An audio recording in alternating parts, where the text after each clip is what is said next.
Did you join us right here on Luntha television? It's time for news updates. My name is Charity Chilanga.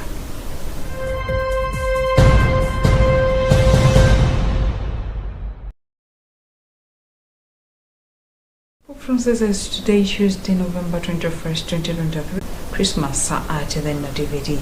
The book has already been released in recent days in French, English, and Portuguese by the publishing house PMA in a co-edition with the Libreria Edfris Vaticana. The text contains a previously unpublished introduction by Pope Francis and a series of texts, reflections, speeches, and homilies that the Pope has dedicated during his pontificate to the nativity scene and the characters that populate it.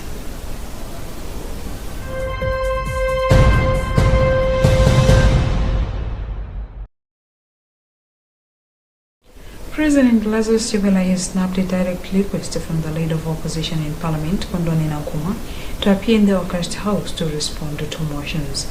Last week, Nkrumah wrote President Chakwera to respond to the scarcity of maize, fertilizer, and acute forex shortages. In the other motion, he demanded that Chakwera give reasons for his government's insistence on using the national identity card as the only document to register in the voters' law amidst the challenges facing the exercise. However, Presidential Press Secretary Anton Kasonda says the president cannot meddle in legislative affairs.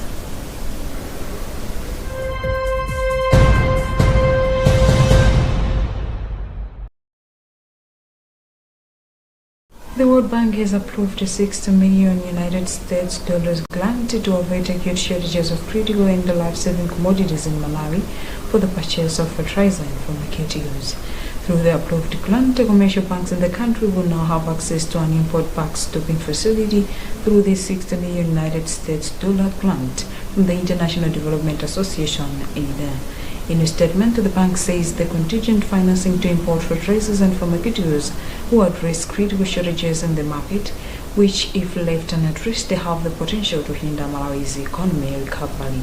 Since the government satisfied requirements by the International Monetary Fund (IMF), leading to the approval of the Extended Credit Facility (ECF), more donors and financial institutions have started pumping money into the country to revitalize the economy.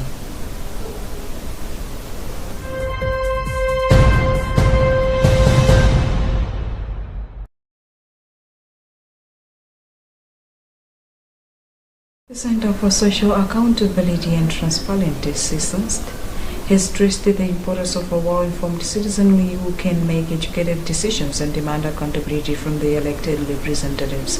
CISAR Executive Director Willie Gambandela said this during a media engagement training in Luntha. He says journalists not only hold public officials accountable, but also empower communities with the knowledge they need to actively participate in the democratic process.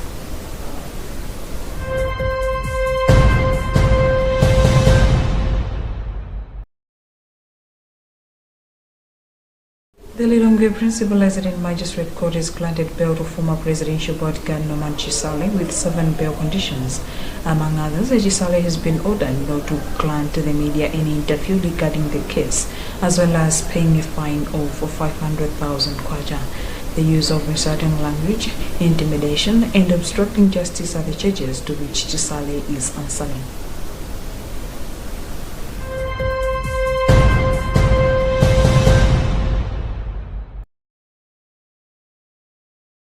South African Airways ACA has announced the suspension of services to Malawi Lilongwe in Pretoria with effect from Thursday, November 13th, 2023. A statement released today says in an industry alert last week, ACA mentioned that it was monitoring the situation of substantial devaluation of the kwacha, acute foreign currency shortages, and the escalation of blocked funds closely before making the difficult decision to cancel its route to Malawi. SAA's Chief Executive Officer John Lamora says the decision to cancel the route is a carefully considered risk management intervention in response to Malawi's current economic challenges.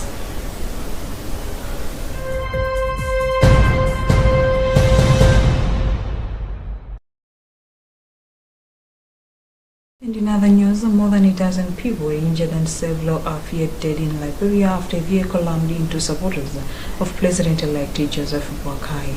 The police have described the incident as an accident, but Mr. Bakari's Unity Party UP called it a barbaric act of domestic terrorism.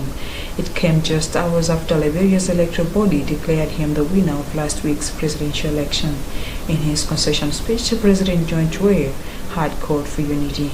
It was a closely fought election, with just over 20,000 votes separating the two candidates in the land of sport. The Monday evening, Mr. Bakari's supporters were celebrating the official announcement of his victory outside the UP headquarters in the capital, Monrovia.